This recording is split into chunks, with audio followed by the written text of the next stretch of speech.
ጤና ይስጥልኝ። የምንገኘው እዚህ ሜሪላንድ ታኮማ ፓርክ ውስጥ ነው። እጅግ በጣም የምንወደው ወንድማችን የኢቢኤስ ቴሌቪዥን መስራችና ዋና ስራ አስፈጻሚ አቶ አማን ህልፈትን ምክንያት በማድረግ የሽኝት መርሃ ግብር ተዘጋጅቶ እዛ ነው ያለነው።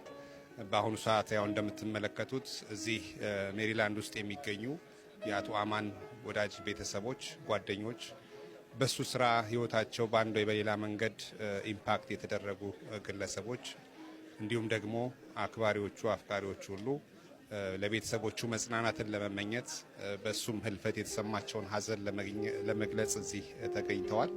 አማንን ለመግለጽ ትንሽ ቃላቶች ይሄ ቃላት ያጥራል የሚባለው አባባል ትንሽ ይከብዳል።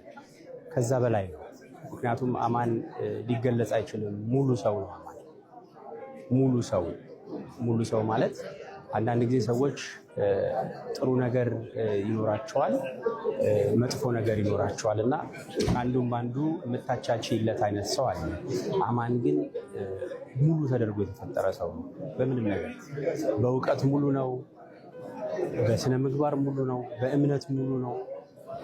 ሁሉ ተሟልቶ የተሰጠው ለኔ አማን ሰው ነው። ሙሉ ሰው፣ ጉድለት የሌለበት ሰው ነበርና እሱን ማጣት፣ እሱን አጥቶ ስለሱ እዚህ ጋር ቆሞ ለማውራት ትንሽ ይከብዳል። ከባድ ነው ስሜቱ፣ ግን ደግሞ መነገር አለበት። ስንኖር በዚች ምድር ላይ ብንችል ከቻልን ከሆነልን እንደ አማን ብንኖር። ምክንያቱም አማን አሟሉ የተባሉትን ነገሮች በሙሉ አሟልቶ የኖረ ነው እዚህ ምድር ላይ። ስለዚህ አማን በዚህ ይገለጻል ይባላል። ለእኔ ሲገልጸው ሁሉ ጊዜ እንደምለው አማን ሙሉ ሰው ነው፣ ጉድለት አልባ ሰው ነው። አማንን የማውቀው በጣም ረጅም ዓመታት በፊት ነው። ኢቢኤስ እንደተመሰረተ ገና 2 ወር እንደሞላው ነው ከአማን ጋር የተዋወቅ ነው።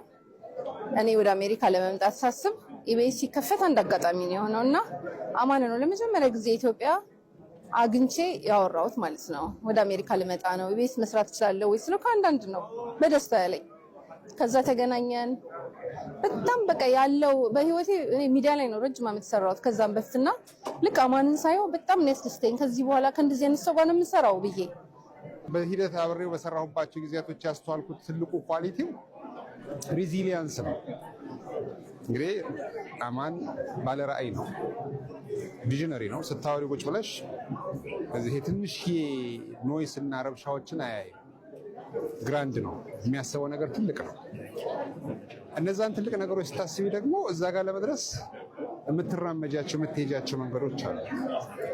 እነዛን መንገዶች ለመሄድ ጽናት ይፈልጋል፣ ፈተና አለ። ኔቨር አንድም ቀን ባክዳውን አድርጎ አንድም ቀን በቃ ተስፋ ቆርጦ አንድም ቀን ወደኋላ ተመልሶ አያውቅም። እነኚህ ነገሮች የሚገኙ ኳሊቲዎች አሉ ሁሉም ሰው ላይ። እነኚህን አንድ ላይ ሰብስቦ የመያዙ ለኢቢኤስም ስኬት በዕለት ተዕለት ከሰዎች ጋር ባለው መስተጋበር፣ ከሰራተኞች ጋር ባለው ግንኙነት በሁሉም መንገድ ላይ እጅግ በጣም የጠቀመው ይመስለኛል። ታናሽ ወንድሜ ነው፣ ግን በጣም ጓደኛ የነበረ ብዙ ነገሮች አብረን አሳልፈናል። በሰርጎቻችን፣ በልጆች ወልደን ስናሳድግ በጣም ኤንድለስ የሆነ ሜሞሪዎች አሉኝ ከአማን ጋር። አማን ለእኔ የሚዲያ ሰው ብቻ አይደለም። አማን ለእኔ ወንድሜ፣ ብዙ የተማርኩበት፣ ዛሬ ጋዜጥነት እንኳን ሰራለሁ ብዬ ስገባ እውነት የአማን ምክር ነው በጣም ብዙ እኔን ፑሽ ያደረገኝ። እንደውም እንድሰራ ጊዜ ገና ነኝ እያልኩት የቆየው ሰው ነበር እና መጨረሻ ላይ ሬዲ ነኝ ልለው ስፈልገው ነው ያጣሁት።